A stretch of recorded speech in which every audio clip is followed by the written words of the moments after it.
Racism is hidden in documents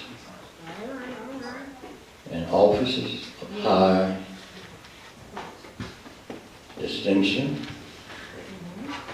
And we running around here thinking we free. All right. We're not free yet. Not yet. We're not free yet. When we look and see people staying out, living outside, Amen. and fire marshals coming and telling you can't bring in no propane tanks. We're not free. When justice don't prevail, even in the churches, All right. we're not free. The Word of God said, who the Son set free. And I ain't talking about S-U-N. I'm talking about S-O-N. All right now. Who the Son set free is free indeed. The Bible tries to warn us of our enemies. All right. Amen. It even goes to describe them. There's a list of things that God said in His Word that if we do it, we would be blessed. All right now. And there's also a list of things that if we do, if we don't do, we would be cursed. Where we are in our life this day depends on what we have followed. So now I want the first scripture. Would you stand and read the first scripture? Reading the word coming from Hosea, chapter 4, verse 6. My people are destroyed for lack of knowledge, because thou hast rejected knowledge.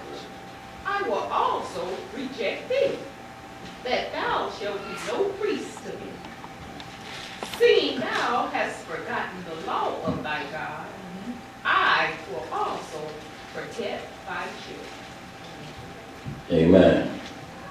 My people are destroyed for the lack of knowledge. Amen. Because they have rejected God, He has rejected them. When you see so much poverty in our communities, when you see our children running away from God, not only have we been rejected, but He is rejecting our seeds. Because we reject Him, we will not keep His law. We will not do what God say do. All right now. We're more obedient to governments, more obedient to legislators than we are to God and His Word.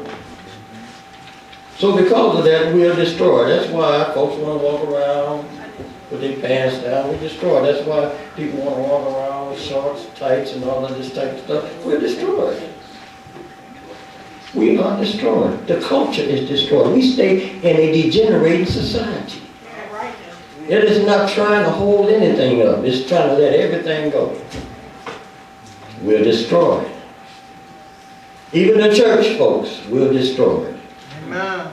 Because we reject the knowledge of God. If God tells us to do something that we don't agree with, well, they ain't talking about me. Right now. We're destroyed.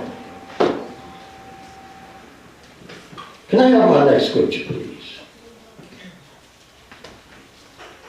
Reading from Job 36 chapter verse 12, and it reads as follows. But if they obey not, they shall perish by the sword, and they shall die without knowledge.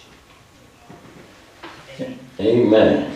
In other words, if they don't listen, they're going to perish by the sword and die without knowledge. And what's happening out there? They're shooting our babies in the back 16 times.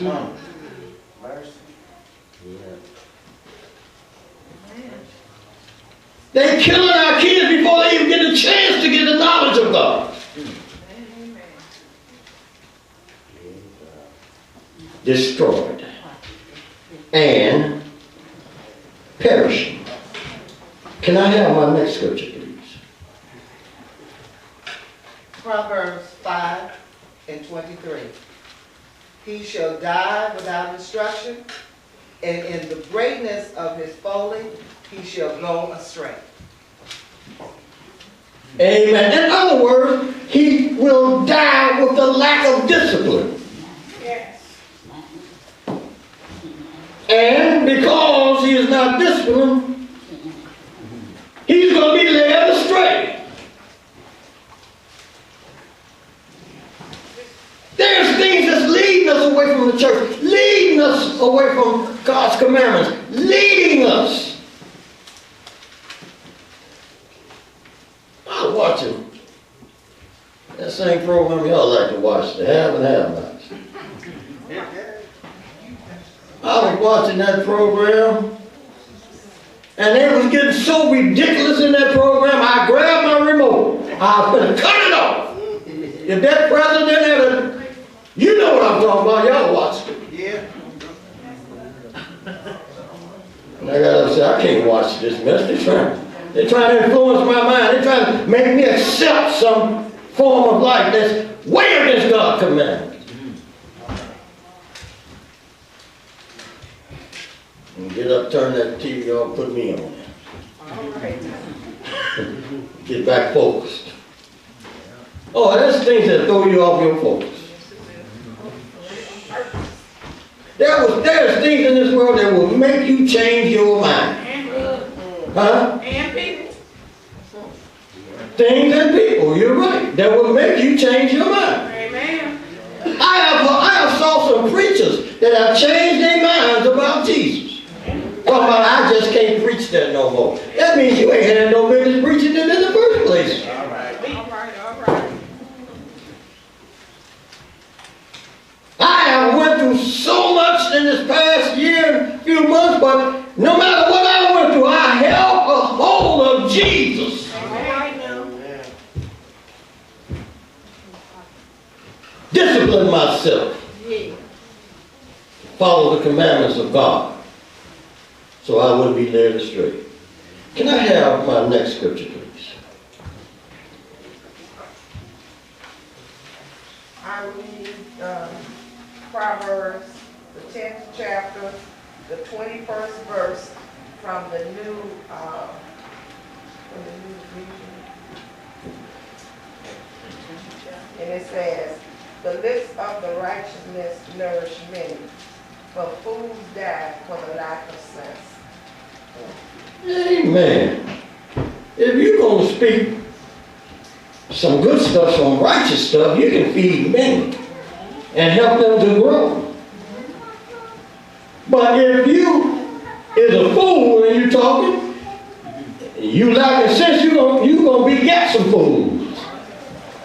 Huh? That's what that means.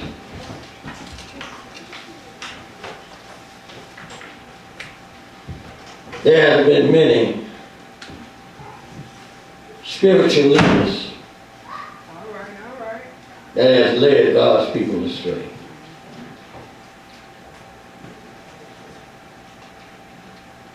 Let's look at a word called conservative. Anybody know what that word means? Conservative. Which party is the conservative party? The Democrats or the Republicans? The Republicans is the conservative party. And you know what conservative means? It means holding to traditional attitudes and values and cautious about change or innovation, typically in relation to politics or religion. That's what conservative means. So when they say they are conservative, that means that they don't want things to change from the good old boys. Amen. Huh? Amen. And that's why every time I see somebody of our color stand up talking about they're Republican, I look at them and know that they're a fool, because why you want to conserve something? You ain't got nothing to conserve. Amen.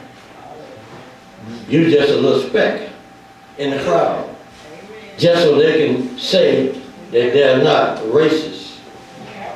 But racism is all over up in there. Amen. And they want to conserve it. They want to keep it like it is. They want to go back. They want to make America great. They want to go back to being the good old boys. My Lord. Now, liberal. Those are the Democrats. Y'all know the definition of liberal? The definition of liberal is open to new behavior or opinions and willing to discard traditional values. Now, the reason all of these LGBT folks and all these other folks, they got political power. They've been liberal. They want to change things.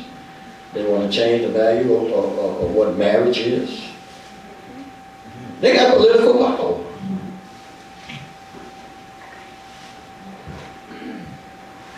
All I want to do is to make God's people great again. All right. Make them great and educate them to the values of kingdom living. All right now. You know, one of my favorite games was Monopoly. Anybody play Monopoly before? Everybody in Monopoly starts out the same. Amen. Amen. And I think you get a little something car, boat, something, and you get some money, and you get a chance to start out on this board. You can either buy property or lose property. That's it. Huh? That's it. What is the object of the game? To buy all the property you can. To end up on what street? Boardwalk. Boardwalk. Park place. You see, we as African American people, folks been playing Monopoly with us ever since slavery. Because we never got our 40 acres and moose, and our 40 acres and our mules, so we never was able to start the game off right. Amen. Slavery was about money. It was about money. Amen. And it's still about money. Amen. Now, I know some of y'all think y'all doing fine. And you might be doing a little bit better than some folks. And you might have a few dollars in the bank. All right. Something helped you get there. Amen. See, I'm the type of person, I didn't have no inheritance. Amen. And then what I was supposed to get, I didn't get. It was a couch. And I never got my couch. So I had to start out on what I had inherited from God. All right, all right. Yes, yes. Amen. My prosperity comes through the Word of God. All Amen. right now.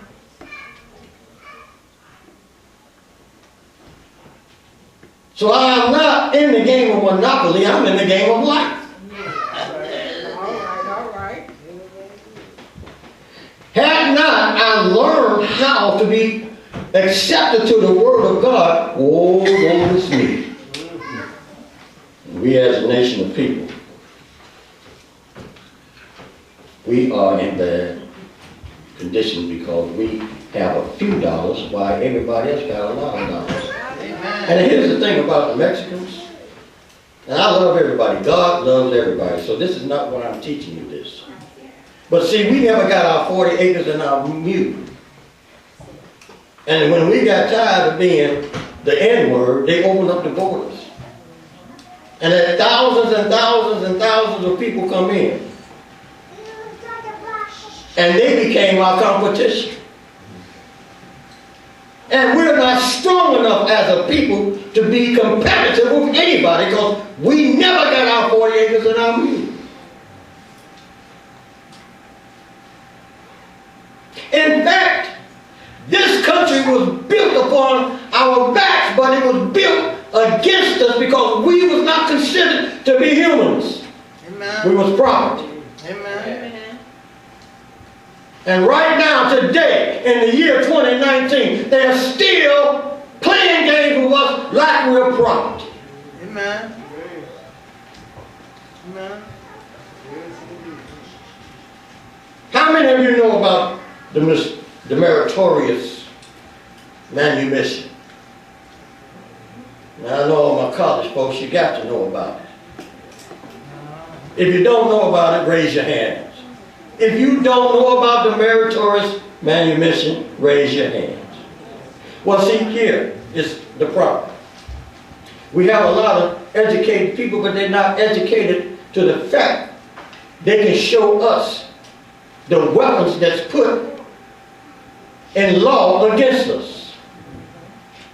Now, you can write this down or you can research it. The meritorious manumission was a legal act of freeing an enslaved African for good deeds. And mandatory. Meritorious manumission. In other words, look at here. What we're going to do, if you help save a white man when they attack him, or if you invent some type of medicine that will help save his life, or if you would tell about any of your people that want to hurt a white man, we'll grant you some special privileges.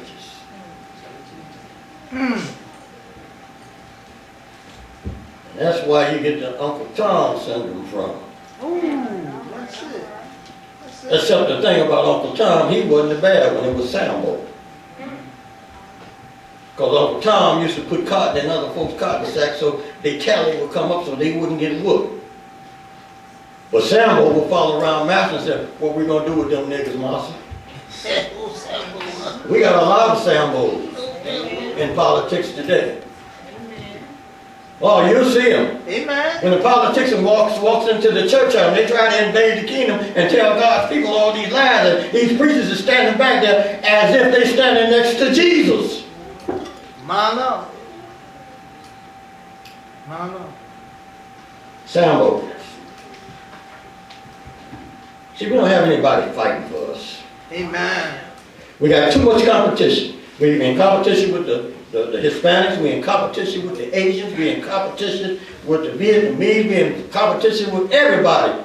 And we fight against each other. Amen. So we're so divided, Amen. All right. we cannot come up. Amen. When one of us come up, two of us try to pull us down. Amen. I got a radio station. Every time I ask somebody, did you listen to my station? Out of all the people that I know, and I'm not going to embarrass you because I'm not going to ask you because I already know the answer is no.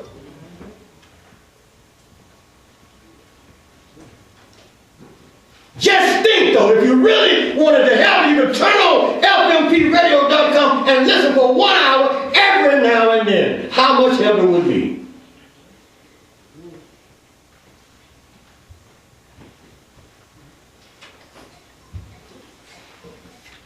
That's how divided we are. It starts small, but it goes nationally when it comes to us black folks. Now, there's another doctrine. It's called the doctrine of exclusion. The doctrine of exclusion. What was that doctrine? Well, that doctrine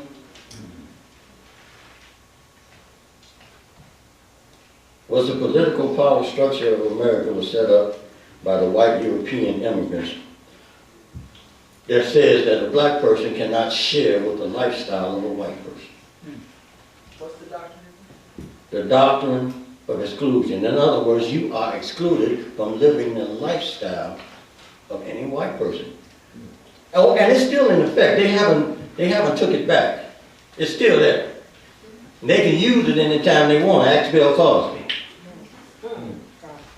Ask Bill Cosby. Wait a minute, Bill. You think you're going to buy NBC? No, you can't live like us. You got a lot of money. You can't live like us. I tell you what. Come on, little white girls.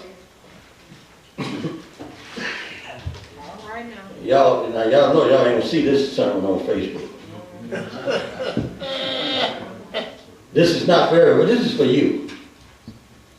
So you know some of the weapons that they have against you. The African American community and African American economics, African American health, and African Americans' history, there's biasness in it. Black politicians and black politics is almost non-existent. The Maryland Doctrine of Exclusion was collectively written by the Maryland Colony Council in 1638 and states the following. Neither the existing black population, their descendants, nor any blacks shall be permitted to enjoy the fruits of white society. That's a law, people. Don't you sit there and act like you don't hear me. That is a law. That is in the law. And they can pull them laws anytime they want. And what am I saying to you young people? You all need to stop listening at reality TV and get some education. You're sitting in a room with a bunch of adults that didn't even know that these documents existed.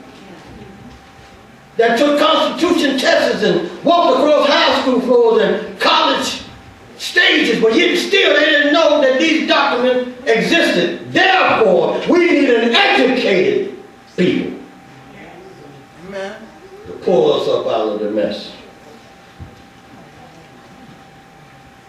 To pull us up out of the mess. Amen. God said what in Hosea 6? My people are destroyed for lack of knowledge. Destroyed. Now I don't have time to give you all that the Lord has given me to give to you today.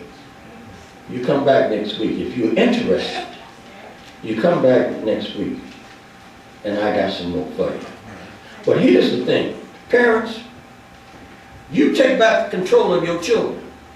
Amen. If they stay in your house, they're your children. Say, And direct them somewhere in life.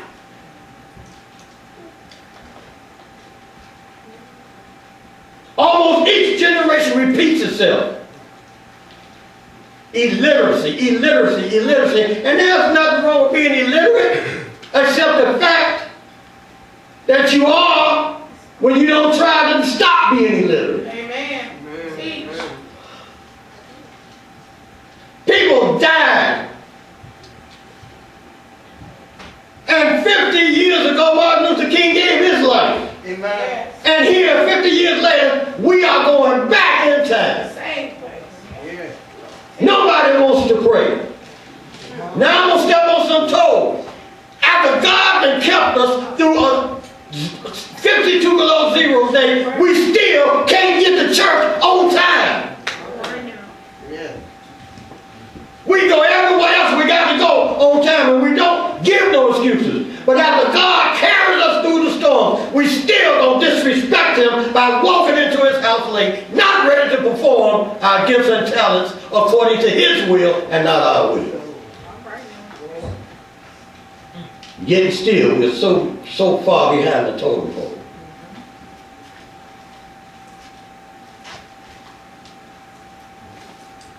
You talk to the Hispanics will tell you, we're not coming here just for work. We want to get over that wall so we can have community. Our community is tore up. Homes tore up. And the devil is trying to tear up the church.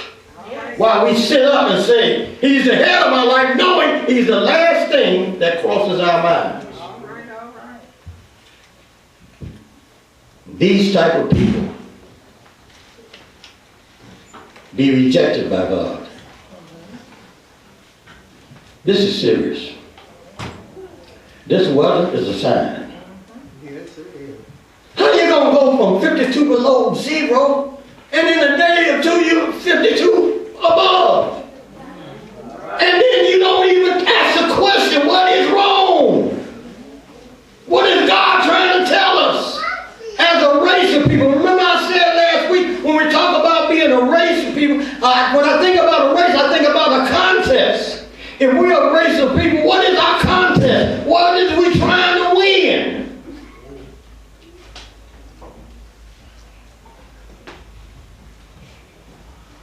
We listen at the news. This young person shot. That young person shot. All of these young folks are down. Why are we down? 6th chapter book of Ephesians says, honor thy father and thy mother, so your days may be long upon the earth. That's why young folks is going to the grave. My people are destroyed for what? Lack of knowledge. You come back and get some knowledge.